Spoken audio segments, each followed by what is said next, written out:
This was a planned operation to go in and be so horrific that it would require an Israeli response, an Israeli invasion. Because I'm trying to listen to a wide range of opinions on this, and I was listening to the Bad Faith podcast hosted by Brianna Joy Gray, the former spokesperson for the Bernie Sanders campaign, and she was interviewing a Palestinian rights activist, and I found their conversation pretty disturbing. At one point, I think the Palestinian rights activist said that his understanding is that the Hamas operatives intended only to attack military installations in Israel. Those were overrun much more easily than they anticipated. And then they didn't really know what to do and engaged in this intentional, indiscriminate slaughter of Israeli civilians, as if that somehow made it not as bad. Right. They didn't plan to be so successful. And after they realized were done in 15 minutes, they decided to just go kill some more people. Yeah, and but the suggestion was that somehow makes it not as bad. And I mean, this connects to a broader issue, which is, I mean, obviously a lot of people have pointed this out, but I've really felt it because I forced myself to watch a lot of those videos, and the callousness that much of the left in the Western world has displayed in response to this kind of slaughter of Israeli civilians. It's very disturbing. Obviously, it's related to this question of who's in the right, because those people who are callous, they will often concede that, terrorism is wrong, killing civilians in order to advance a political agenda is wrong, but you can tell their heart's not really in it. What their heart is in It's their is, caveat so they can go and say what they're about to say afterwards. I mean, one of the things that has bothered me the most in all of this is that a very basic fact about the Israeli-Palestinian conflict going back decades is that Hamas wants their women and children to die. They intentionally prevent Palestinian civilians from evacuating places where Hamas is concentrated, knowing that it will lead to their deaths, so that they can basically display their dead bodies to international media.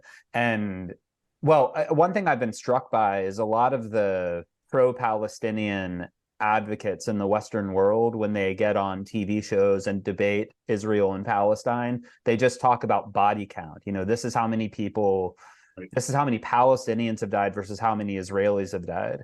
And I'm not saying that's totally irrelevant, but they don't even mention the context that gives rise to these Palestinian casualties, which is, I mean, my understanding, and maybe I'm naive, is that Israel generally does not intentionally kill civilians. In fact, as a matter of policy, it does not intentionally kill civilians. It is always going after hostile combatants, and collateral damage is necessary precisely because those hostile combatants use, again, their women and children as human shields. And I just think if you're going to defend the Palestinian resistance and organizations like Hamas, or try to contextualize it, you need to at least bring those facts up and grapple with them. But I see those facts largely being ignored. Well, People like Cornel West and Noam Chomsky, when he talks about this issue.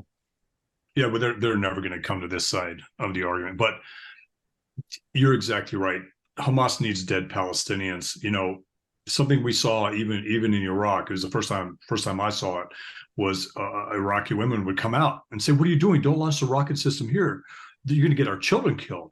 That's what your children are for. They're supposed to be martyrs. That's exactly what Hamas has done. This is a tactic going back to Lebanese Hezbollah training Al Qaeda to do the same thing.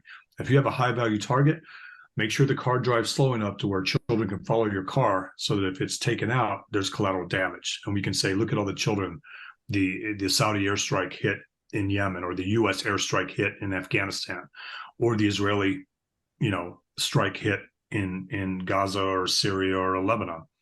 It's by design. And to prevent civilians from leaving an area that you basically made an arms depot, that you're basically launching missiles and rockets from, and they say, "What are you doing? We're going to die. Shut up. Go back in the house. You're supposed to be a martyr."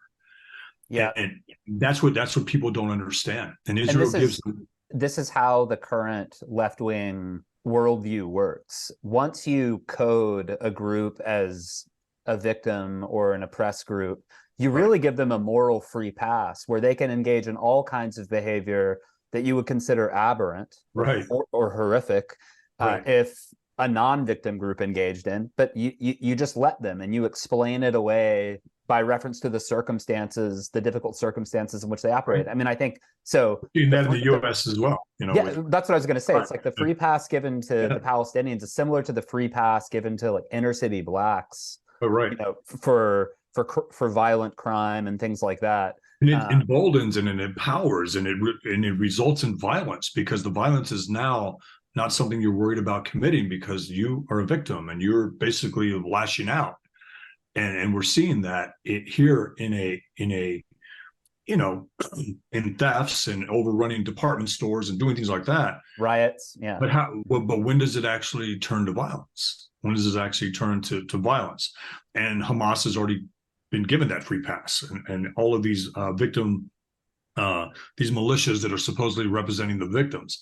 So one of the arguments I make is, if you're, I'm in DC, right? I'm saying things that people don't say out here, because if they said it, they wouldn't get kicked out of their think tank because they're funded by Qatari money, right? Mm-hmm. They're part of the next Democratic administration in waiting in some of these think tanks, but they're all heavily influenced by Qatari money. They can't say what I'm saying because they'd be kicked out. So they have to take these very nuanced positions, ignoring October 7th, ignoring what happened, and going into the broader context over time to make arguments where they can say something that was horrific, but without saying directly, Israel deserved it. It's frustrating because we're losing the information war. We're losing support for Israel here. I mean, here it's being shored up, actually, despite the protests, because you're even seeing BLM supporters say, the supporters, not BLM members, but people that support the organization, say, wait, this is bullshit. What are you doing? I don't know if you've seen some of the I have. Prominent people, ex-football players saying, fuck you guys. Mm-hmm. You can't support Hamas. We can cuss on this podcast? Sure, it's fine. But it's, you see people confronting them on the streets of New York, and it's like, okay, cool. I like this, because people are falling back on, like, wait a minute, radical Islamist terrorist supporters. And it's kind of like that Shia and Sunni guy I talked about, with the guy that hated Sunnis. If there was an Israeli there, they'd both probably go against that person, right? So when you take away that fight in the U.S. population between, let's say black and white, liberal and Republican and Democrat, all the bullshit, right? And you get you kind of coalesce around something like, hey, this doesn't feel right.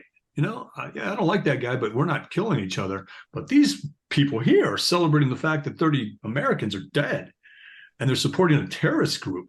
And I got a problem with that. And we're starting to see that more. The more, it's that famous phrase, once they tell you who they are, believe them. Yeah. I mean, it's interesting to hear you say that. I'm a little more pessimistic about the United States. I'm right there with you on many fronts, but go ahead.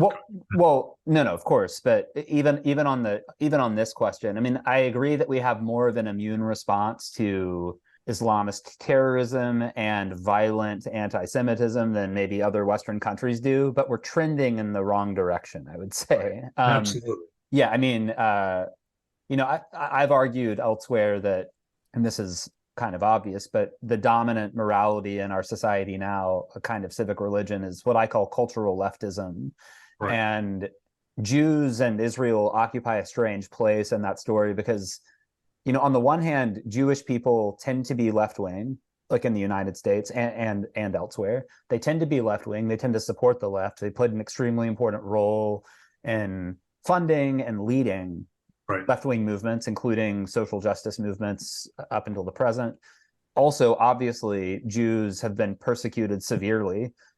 Right. You could argue more severely than any other group, and very recently. And so they're clearly victims in that sense. On the other hand, they're very rich on average. They're very influential financially and in terms of narrative shaping because they occupy so many important positions in the media and entertainment worlds. And Israel is a powerful country that is a kind of settler colony in the sense that there were settlers who did ultimately displace some of the natives. Those are some broad reasons why the Jews in Israel occupy a mixed position from the perspective of the dominant public morality in the West today, which is cultural leftism.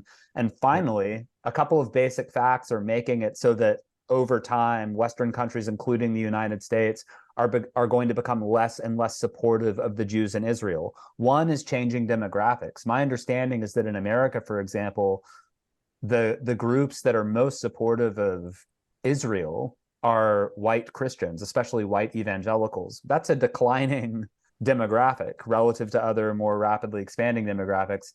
And the Holocaust itself is becoming a more and more distant memory that people don't know about. So I think for all of these reasons, the fact that Jewish people and Israel do not fit perfectly into the victimhood category because of their wealth and their influence, and because of the nature of Israel's founding and its current level of power, because of the changing demographics of the United States, and because of the fact that the Holocaust is receding in our memory. I think all of that, it must be serious cause for concern among Jews in the United States, Jews in the Western world, and supporters of Israel everywhere.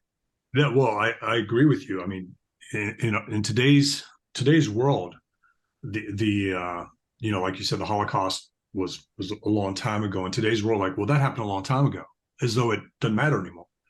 We already know about that. What's your latest, what have you done for me lately? What have you got in the last 24 hours? Well, October 7th is the equivalent of our 9/11, and you're seeing polling, like you said, it's like, wow, support for Israel is going down, and you're basically seeing the result. I mean, I think it's going down in the youth demographic here in the United States, because I'm not trying to be funny here, but I think they like wearing the Palestinian wrap. To them, it symbolizes, allegiance with Che Guevara. Che Guevara, that's exactly what I was thinking. Yeah, Guevara, it's like, okay, look at, it's like, yeah, I'm down. I'm a rebel. I'm down with the cause, not knowing that it just seems more.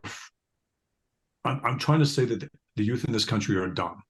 And if they see something that they think looks cool, they're going to go with it. It looks cool to wear that. It looks cool to wave a flag. They're not waving Hamas flags. They're waving Palestinian flags, but they're conflating the two.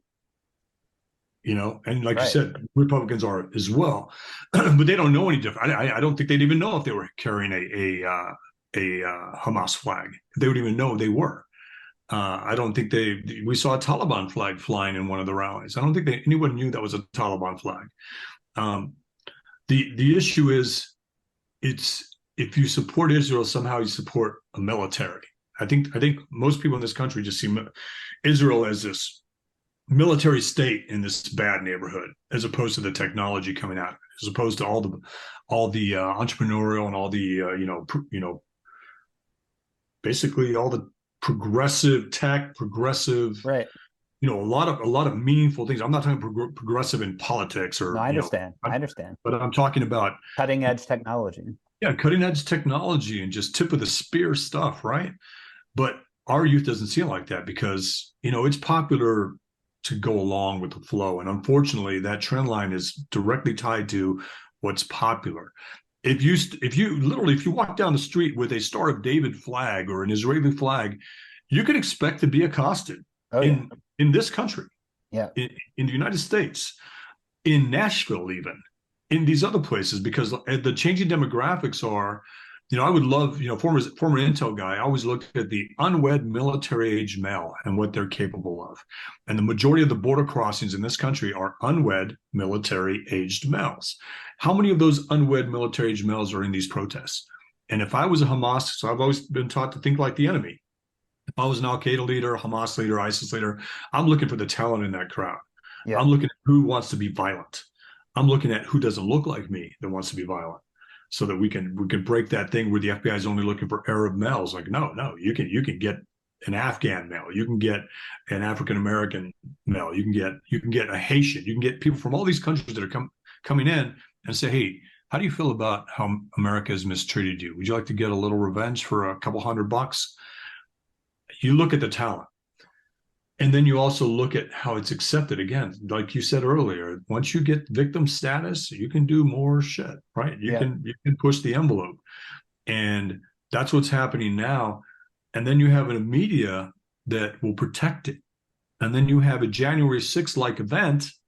You know, if you want to talk about protests and go storming the Capitol and doing all these things, that's now okay because it's part of the victim mentality. So it's okay to do what they're doing. You know, Rashida Tlaib is not an inciter or an insurrectionist. She's simply, supporting victims' rights, and that is something we're not going to win. We're not going to win that information war, right? Because we're Yeah. dumb. The same people protesting in the Capitol are the same people that were protesting LGBTQ issues a week ago or a month ago. It's the same crowd. It's the same lemmings that just follow an issue, you know? Yeah. And so they have no idea. They're an inch deep on knowledge. And we're not going to penetrate that because it's what? If they start to change their minds and think like, I do, or, can put things in perspective, they will be attacked by their own peers. Yeah. One last thing I'll say about this. It has been interesting that certain people who have placed exclusive blame on Israel for what happened on October 7th and expressed oblique support for what Hamas did have suffered consequences in the United States. As you suggested, a number of universities have seen donations taken away or people resigning from boards. There has been a kind of cancel culture now coming after elements of the left for their statements about October 7th. But I guess what I want to mention in that connection is that up until that, cancel culture for the last 5 to 10 years, and really even before that, going back 50 years, was driven by the broad progressive elite, the broad college-educated progressive elite, and what was fashionable opinion within that group. Right. And so, the reason people get canceled for being racially insensitive or insensitive about the LGBTQ community, for lack of a better term, or insensitive about certain other topics, is that good opinion among the college-educated progressive and elite in the United States is that you can't say those things. And so through a set of mechanisms, people pay a serious penalty if they trespass on those taboos. That's not what happened here. So there has been cancellation of people who have spoken insensitively in the wake of October 7th, but it's not because they said things that trespassed on the pieties of the progressive college-educated elite. Right. Right? It's interesting to think about why exactly there has been such a strong response and there have been cancellations. Because again, it's not coming from outrage on the part of social justice activists. These were social justice activists saying the insensitive things. It's almost as though you said the elite leftists who empowered the social justice thing now has been shocked by this attack on October 7th, saying, wait a minute, where am I at in this fight? And I've spoken to people that I never would have spoken to before. I mean, I love talking to everyone, right? But people that I disagree with on a political or national security level are all coming to this is wrong, what happened, and we need to. They're not comfortable yet coming out, but they're comfortable back channeling their concerns about where the left is going, and that's comforting because there's been a coalescing of the classic liberal, the Haight-Ashbury liberal, or the Greenwich Village liberal that questioned authority, that didn't believe the media, that never held up a New York Times saying that's been debunked, right? With the conservative about self-responsibility, protecting the country, a strong foreign policy, a deterrent strategy to where we don't get ourselves in these types of wars. Coming together back, 6 months ago, it was about free speech. It was about cancel culture. It's about being attacked. It's about things being weaponized against people. It's about not trusting the media, not trusting your government. Now I'm under threat. If I walk down the street and somebody knows I'm Jewish, am I under threat in my own country? And I hear that every day. Hey, am I okay? I'm like, listen, you got to be vigilant. Just situational awareness. Know what you're doing. Vary your patterns up. But the threat is here, and it's from one of these victim social justice warriors that has now found a new cause to champion. They didn't even know what the Palestinian issue was 6 months ago. Yeah. but now they're like, yelling because it's a cool thing to say, right? The little phrase about from the river to the sea, Right. Palestine will be free, all those things. And it's it's almost as though the same people that created this social justice ability to move them towards a political issue that they care about have now seen what they've done and said, "Oh, I can't believe we've empowered this," because now they're turning their weapons towards us. They're Yeah. turning their I mean, I've heard a lot of people say this, people like me who have been really critical of the cultural left, social justice left for many years now, are right, saying this seems to be a turning point where the the social justice left has gone too far. Maybe it's let the veil fall or something like that, and right, it's going to cause a lot of people to sour on the social justice left right. and kind of break out of that coalition and maybe move more toward the center. But I mean, I agree that a number of people who are on the social justice left have expressed dismay at the reaction among some of their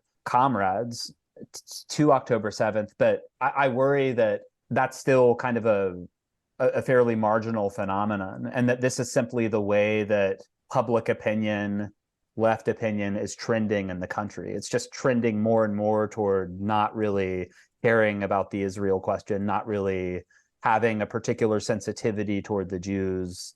The people who kind of man our most prestigious institutions, they basically agree that Israel is very oppressive and Palestinians are in this terrible state, and anything they do in response to it really If can they be take, excused. right, if they take this attack on October 7th and then they intentionally weigh it against everything so that it dissipates, right? Yeah, So the outrage, they don't have to feel as outraged about it. It's like, well, this is a culmination. This is a reaction to all of this.